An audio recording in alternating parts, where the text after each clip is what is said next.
देश में एकता और अखंडता की नई धारा बहाने वाले अपने इस्पाती हौसलों और कर्मठता से देश को सबल और सफल बनाने में जुटे देश के गृह एवं सहकारिता मंत्री श्रद्धेय अमित शाह जी से कि वो अपने ओजस्वी और विचारशील मार्गदर्शन से हम सबको आलोकित करें।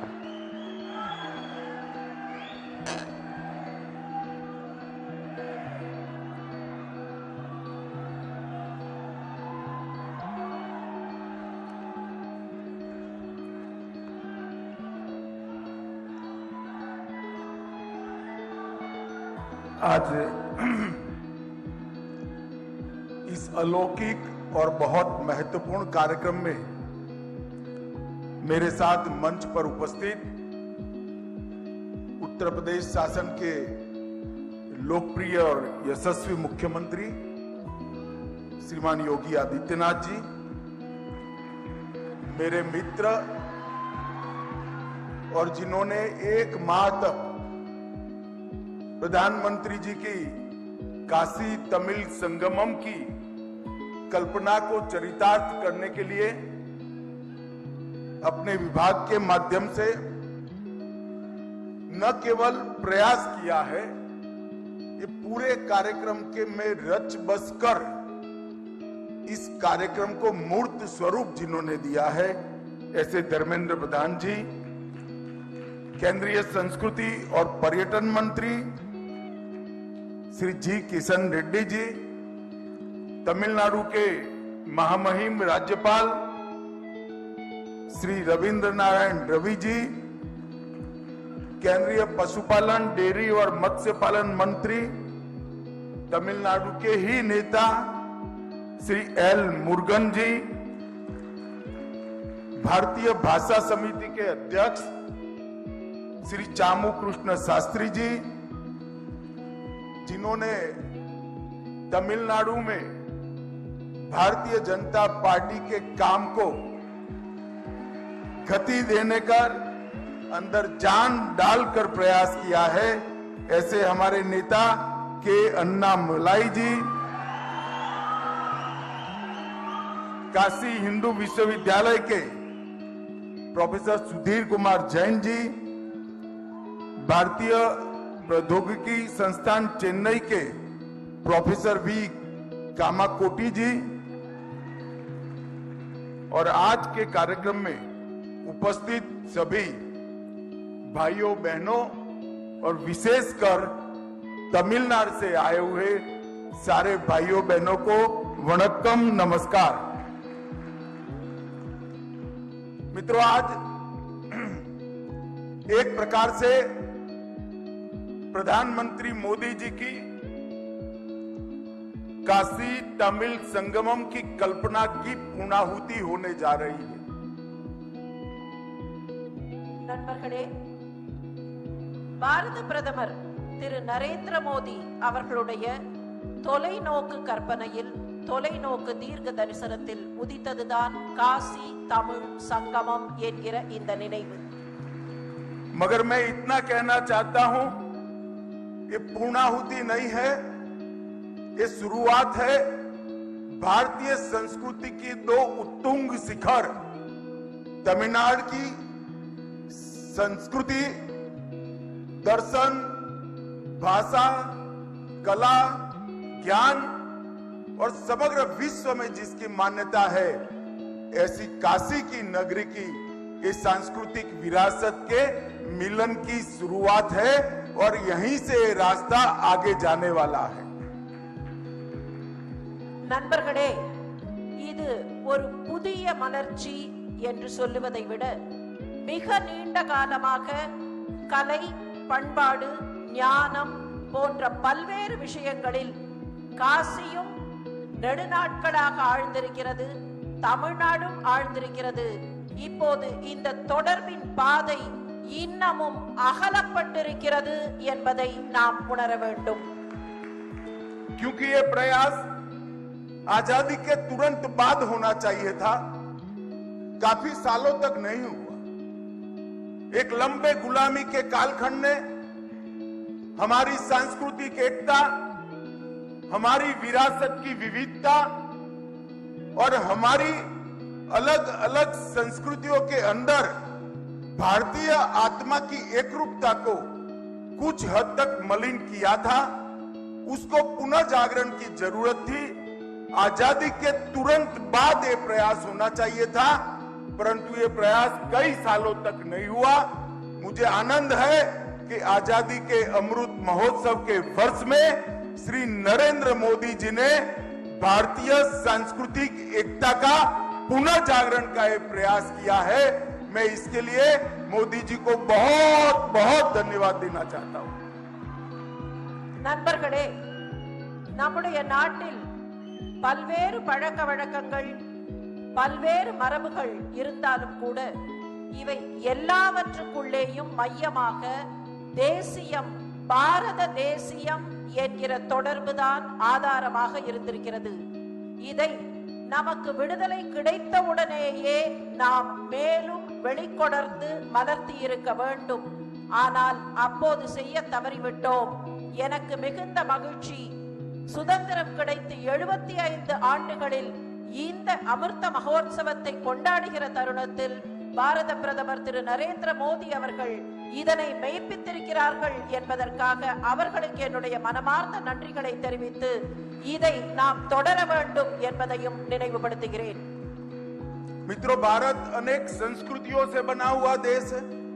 अनेक प्रकार के संस्कार, अनेक भाषाएं, अनेक बोलियां, अनेक कलाएं, मगर सबके बीच में ये संस्कृति, भाषा, कला, बोलियां, व्याकरण, सभ्यताएं, इस सब के बीच में बारीकी से देखे तो उसकी आत्मा एक है और वो भारत की आत्मा है।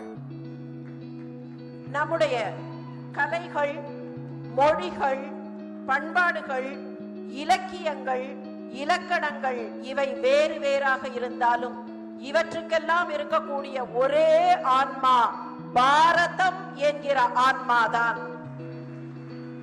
मित्रों, इसीलिए जो दुनिया भर के देशों के अस्तित्व का और रचना का अभ्यास करने वाले पंडित हैं, ये कहते हैं कि पूरे विश्व में सारे देश जो बने हैं जियोपॉलिटिकल कारणों से बने हैं, परंतु भारत एकमात्र देश ऐसा है, जियो कल्चर देश है, सांस्कृतिक देश है और संस्कृति के आधार पर बना हुआ देश है। மற்ற நாடுகளை எல்லாம் பார்த்தால் அந்த நாடுகள் ஒரு நிலப்பரப்பு முழுமையாக இருக்கும். அந்த நிலப்பரப்பு ஜியோபொலிட்டிக்கல், அதாவது பூமி மற்றும் அரசியல் சார்ந்ததனால் ஏற்பட்ட ஒற்றை நிலப்பரப்பு.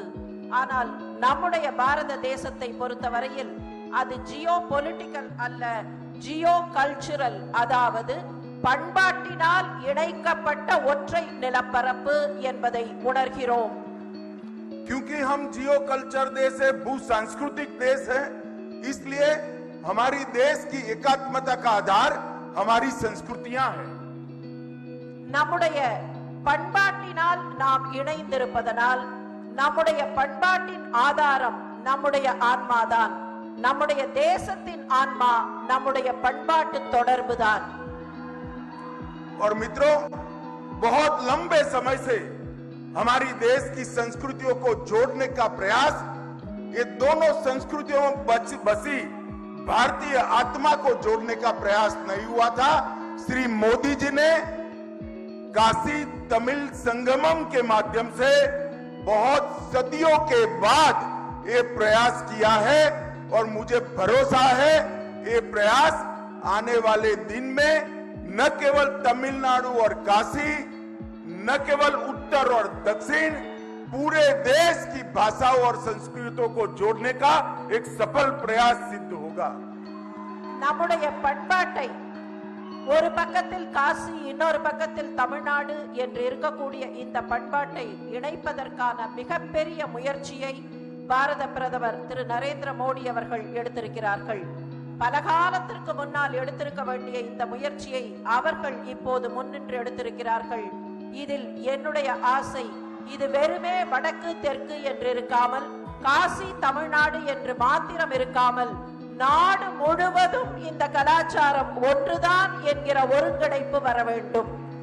और मित्रों, इतिहास को देखें तो दक्षिण से आकर आदि शंकर ने यहां अपनी ब्रह्म सूत्र पर की टीकाओं को काशी के विद्वानों के बीच में स्वीकृति लाई। उसके बाद में ये दोनों महान संस्कृतियों को जोड़ने का ये मोदी जी का पहला सफल प्रयास है और मैं भरोसा करता हूं कि ये प्रयास कभी समाप्त नहीं हो सकता। यहां से ये प्रयास शुरू हो रहा है। நண்பர்களே, ஆதிசங்கரர் தெற்கிலே இருந்து வந்து பிரம்மசூத்திரத்திற்கு பாஷ்யத்தை, அதாவது அதற்கான விளக்கத்தை இந்த காசி மாநகரில் தான் எழுதினார்.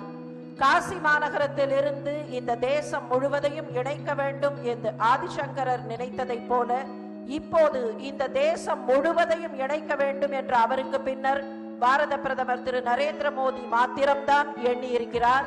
இது தொடக்கம் என்று எடுத்துக்கொள்வோம். இதுவே நிறைந்து விடாது. இந்த தொடக்கத்திலே இருந்து இந்த சங்கமம், இந்த ஒருங்கிணைப்பு, இந்த ஒற்றுமை தொடர்ந்து கொண்டே இருக்க வேண்டும். मित्रों, आजादी के बाद भी एक समय ऐसा आया कि देश की सांस्कृतिक एकता के बीच में जहर घोलने का प्रयास किया गया। कई प्रकार के अलग अलग विचारों के माध्यम से, सूत्रों के माध्यम से एक ही देश के दो समाजों को विमुख करने का प्रयास किया गया। परंतु अब समय आ गया है एक भारत श्रेष्ठ भारत की रचना करने का, और वो भारत की सांस्कृतिक एकता से ही हो सकती है। நம்முடைய நாட்டில் பல்வேறு வேறுபாடுகள் பல்வேறு காரணங்களால், இடம், வட்டாரம் போன்றவற்றால் இருக்கின்றன. ஆனால் இவற்றையெல்லாம் ஒன்றிணைத்து இவற்றையெல்லாம் ஒருங்கிணைக்க வேண்டும் என்கிற மிகப்பெரிய முயற்சியை பாரத பிரதமர் எடுத்திருக்கிறார். இதுதான் ஒரே பாரதம், உன்னத பாரதம், இந்த நாடு முழுமையும் ஒன்றுதான் என்கிற அந்த பெருமிதத்தை காட்டக்கூடிய முயற்சி. मित्रों, ये कार्यक्रम ने भारत के सांस्कृतिक वैविध्य के दो उत्तुंग शिखर, तमिलनाडु की संस्कृति और उत्तर भारत में काशी विद्या का धाम, यहाँ की परंपराएं, यहाँ की उत्तुंग संस्कृति के बीच में एक सेतु बनाने का काम किया है। और मैं भरोसा करता हूं कि यहीं से भारत के सांस्कृतिक पुनर्जागरण की शुरुआत होने वाली है। காசியில் இருக்கக்கூடிய பண்பாடு, தமிழ்நாட்டில் இருக்கக்கூடிய பண்பாடு, இந்த இரண்டையும் இணைத்து ஒரு சேதுவை, அதாவது ஒரு பாலத்தை பாரத பிரதமர் அவர்கள் இப்போது கட்டியிருக்கிறார்கள். இந்த வகையில் இந்த ஒற்றுமை தொடர்ந்து இருந்து கொண்டே இருக்க வேண்டும். ये लंबे कार्यक्रम में तमिलनाडु से अधिकृत व्यवस्था में लगभग 2500 तमिल भाई बहन अलग अलग क्षेत्र में काम करने वाले आए और अनधिकृत रूप से सरकारी व्यवस्थाओं के हिसाब से 10,000 से ज्यादा तमिल भाइयों बहनों ने यहां पर हिस्सा लिया है।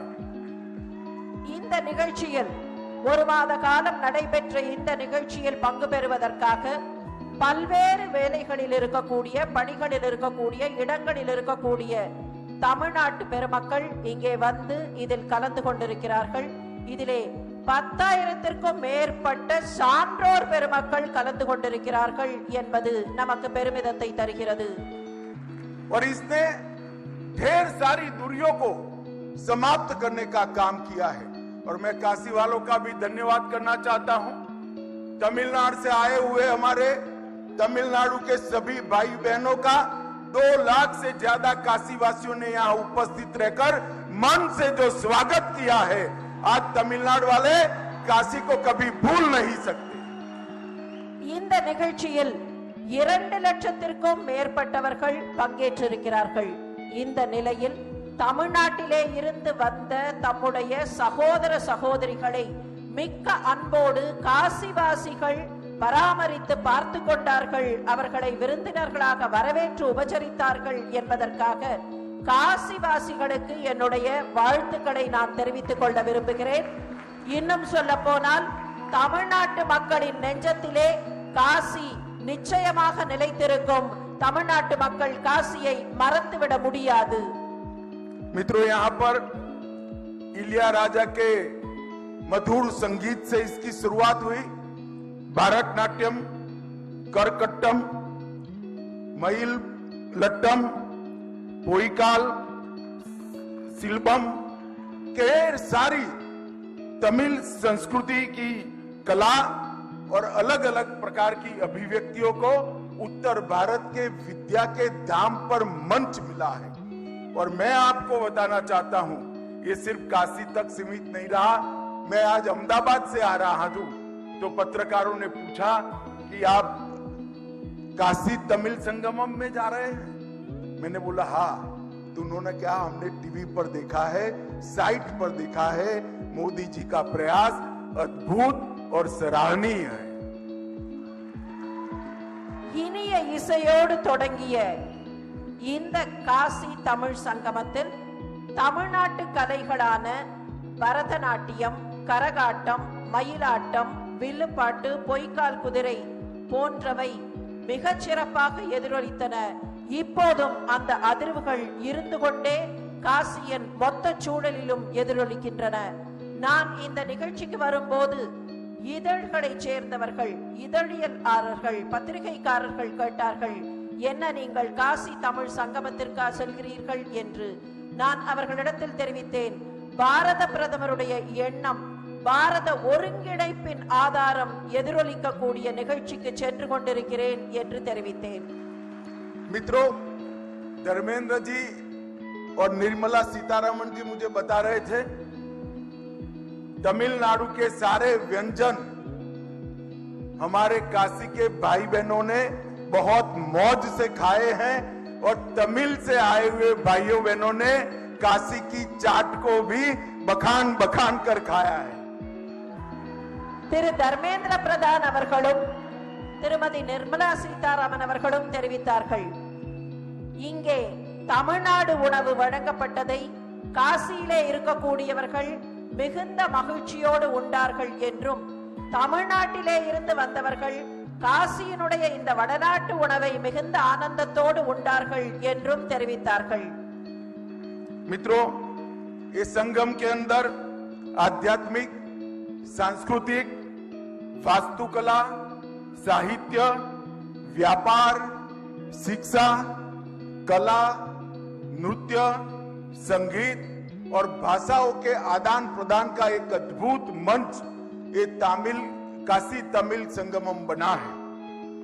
இந்த காசி தமிழ் சங்கமத்தில் ஆன்மீகம், பண்பாடு, கட்டுமானம், பொறியியல், கவிதை, இலக்கியம், வணிகம், கல்வி, கலை, நாட்டியம், இசை ஆகியவற்றுக்கான அமர்வுகள், அகாடமிக் செஷன்ஸ், நிகழ்ச்சிகள் நடைபெற்றிருக்கின்றன. इसी काशी तमिल संगमम ने पूरे उत्तर भारत और सभी भारतवासियों को ये जानकारी मिली है कि तमिल भाषा हमारी विश्व की सबसे पुरानी भाषाओं में से एक भाषा है. இந்த நிகழ்ச்சியின் வாயிலாக வடநாட்டில், அதாவது வடக்கு பாரதத்தில் இருக்கக்கூடிய அனைவருக்கும் ஒரு தகவல் தெரிந்திருக்கிறது. உலகத்திலேயே மிகவும் பழமையான மொழி தமிழ் மொழிதான் என்கிற தகவல் தான் அது. मित्रों, जब इस मंच से भारतनाट्यम देखा, कई लोगों ने के मन में सवाल उठा कि भारतनाट्यम तो हम रोज देखते थे, क्या वो तमिलनाडु से है? இங்கே இந்த மேடையிலே பரதநாட்டியத்தை பார்த்தவர்கள் சற்றே மனதிற்குள் ஆச்சரியப்பட்டார்கள். பரதநாட்டியத்தை நாம் பார்த்திருக்கிறோம், ஆனால் அது தமிழ்நாட்டை சேர்ந்ததா, இவ்வளவு நாள் தெரியவில்லையே என்பது போல அவர்கள் வியந்தார்கள். ऐसे ढेर सारे दोनों संस्कृतियों के अलग अलग पहलुओं को छेक दक्षिण से लेकर उत्तर तक एक दूसरे को जानने का ये प्रयास हुआ है. और इस प्रयास ने आज तमिलनाडु को एक संदेश दिया है.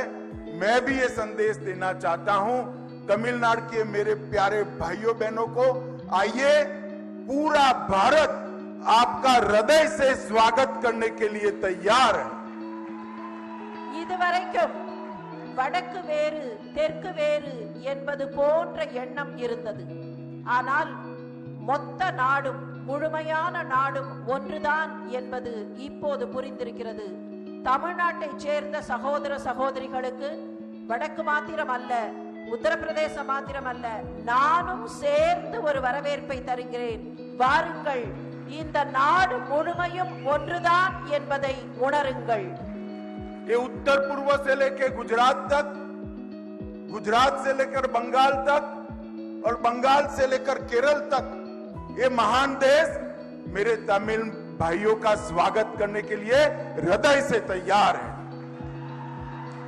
வடக்கிலே இருந்து மேற்கிலே இருக்கிற குஜராத் வரை, மேற்கில் இருக்கும் குஜராத்திலிருந்து கிழக்கில் இருக்கும் வங்காளம் வரை, வங்காளத்திலே இருந்து தெற்கு முனை வரை இந்த பாரத தேசம் ஒன்றுதான் என்பதை பார்ப்பதற்கு வாருங்கள், உணர்ந்து கொள்ளுங்கள் என்று பாரத சகோதர சகோதரிகளுக்கு அழைப்பு விடுக்கிறேன். मित्रों, आज मैं एक संदेश देना चाहता हूं. विश्वास और प्रेम में एक समानता है. दोनों को जबरदस्ती पैदा नहीं किया जा सकता. विश्वास अगर अर्जित करना है तो विश्वास रखना चाहिए. प्रेम अगर प्राप्त करना है तो प्रेम करना चाहिए. और आज ये काशी तमिल संगमम ने ये दोनों संस्कृतियों के बीच में विश्वास और प्रेम का एक नया माहौल खड़ा करने का काम किया है. मैं मानता हूं ये आजादी के अमृत महोत्सव के वर्ष की सबसे बड़ी उपलब्धि है. காசி மற்றும் தமிழகம் இரு தரப்பு மக்களின் நம்பிக்கையும் அன்பும் உள்ளத்திலே இருந்து வருபவை, எங்கே இருந்தோ திணிக்கப்பட்டவை அல்ல. இன்று இங்கே இத்தகைய நம்பிக்கை, அன்பு ஆகியவற்றின் அதிர்வுகளை உணர முடிகிறது. இந்த ஆசாதி கா அமிர்த் மகோத்சவ சுதந்திரத்தின் 75 ஆண்டுகள் நிறைவு விழாவில் இப்படி இந்த நாடு முழுமையும் ஒன்றுதான், அன்பும் நம்பிக்கையும் ஒன்றுதான், இவை இணைந்தவை என்பதை நம்மால் உணர முடிகிறது. मित्रों, नई शिक्षा नीति में देश के प्रधानमंत्री जी ने भाषा और संस्कृति के माध्यम से इस देश के आध्यात्मिक गौरव, इस देश की ज्ञान परंपरा और इस देश के विद्यार्थी जो आधुनिक ज्ञान को प्राप्त कर समग्र विश्व के अंदर, विश्व के मंच पर अपना स्थान सुनिश्चित करने वाले हैं, इसके लिए ढेर सारी व्यवस्थाएं की है. நம்முடைய பாரத பிரதமர் அவர்கள் இந்த நாட்டினுடைய ஞான பரம்பரையை, இந்த நாட்டினுடைய ஆன்மீக தெளிவை உணர்ந்து உலகத்திலேயே நம்முடைய பாரத தேசம் தலைமை நிலையில் இருக்க வேண்டும் என்பதற்காக முயற்சிகள் எடுக்கிறார்கள். அந்த வகையில் இந்த நாடு தன்னுடைய ஆன்மீக பரம்பரையினாலும் ஞான பரம்பரையினாலும் உயர்ந்தோங்கி செழிக்கும். और ये नई शिक्षा नीति की आत्मा है हमारी अपनी भाषाएं, हमारे अपनी भाषा का गौरव. इसलिए मोदी जी ने इस शिक्षा नीति में आग्रह से कहा है कि शिक्षा का माध्यम मातृभाषा होना चाहिए. हमारे धर्मेंद्र प्रधान जी के नेतृत्व में, उनके बहुत परिश्रम के साथ किए हुए प्रयासों के कारण अब धीरे धीरे नई शिक्षा नीति नीचे तक परकोलेट कर चुकी है. मैं आज इस मंच से फिर से एक बार तमिलनाडु सरकार को अपील करना चाहता हूं कि तमिलनाडु के अंदर मेडिकल एजुकेशन और टेक्निकल एजुकेशन और लॉ के एजुकेशन की भाषा तमिल माध्यम में हो, ये सुनिश्चित करना चाहिए, जिससे तमिल भाषा को और मजबूती मिलेगी. நம்முடைய கல்வி பரம்பரையின் வாயிலாக, நம்முடைய கல்வி கொள்கையில் தாய்மொழி வழியாக கல்வி இருக்க வேண்டும் என்பதை பாரத பிரதமர் மிகவும் வலியுறுத்தி இருக்கிறார்கள். அந்த வகையில்தான் தாய்மொழி வழியாகத்தான் எல்லோரும் கற்றுக்கொள்ள வேண்டும் என்பதை புதிய கல்விக் கொள்கை நமக்கு தெரிவிக்கிறது. நான் இப்போது இந்த தருணத்தில் தமிழ்நாடு அரசுக்கு ஒரு வேண்டுகோளை வைக்கிறேன். தமிழ்நாட்டில் மருத்துவ கல்வி, தொழில்நுட்ப கல்வி மற்றும் சட்ட கல்வி ஆகியவை தாய்மொழி வழியாக, தமிழ் மொழி வழியாக இருக்க வேண்டும். मित्रों, अंत में मैं इतना ही कहना चाहता हूं, मेरे प्यारे तमिल भाई बहन जो यहां पर आए हैं, यहां से गंगा जल एक लोटी में भर कर जाइएगा रामेश्वरम पर अभिषेक करिएगा और फिर जब आए तब रामेश्वरम की मिट्टी गंगा घाट पर लेकर आना। मैं भी वादा करता हूं, मैं जब रामेश्वरम आऊंगा गंगा जल लेकर अभिषेक करूंगा। आप सभी को बहुत बहुत शुभकामनाएं। और फिर से एक बार मैं तमिलनाडु के भाइयों बहनों को कहना चाहता हूं, मोदी जी ने पूरे देश के लिए तमिलनाडु के लोगों का स्वागत हो इस प्रकार का एक कार्यक्रम किया है। पूरे भारत को देखिए, जानिए और अपने आप को भारत के साथ जोड़िए। वणक्कम, नमस्कार, हर हर महादेव।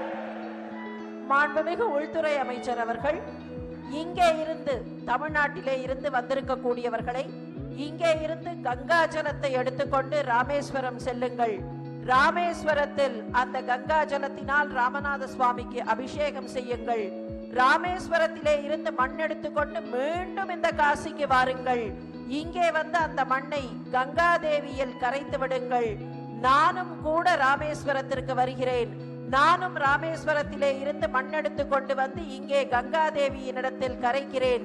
பாரத தேசம் முழுவதையும் காணுங்கள், பாரத தேசம் முழுவதையும் பாருங்கள், பாரத தேசம் முழுவதையும் உணருங்கள். உங்கள் கரங்களை கோர்த்து கொண்டு இது பாரத தேசம் என்கிற பெருமையை நினையுங்கள் என்று சொல்லி எல்லோருக்கும் நன்றி பாராட்டி நம்முடைய உரையை நிறைவு செய்திருக்கிறார்கள். மாண்புமிகு உள்துறை அமைச்சர் அவர்களுக்கு நம்முடைய நெஞ்சார்ந்த நன்றிகளை உரித்தாக்கி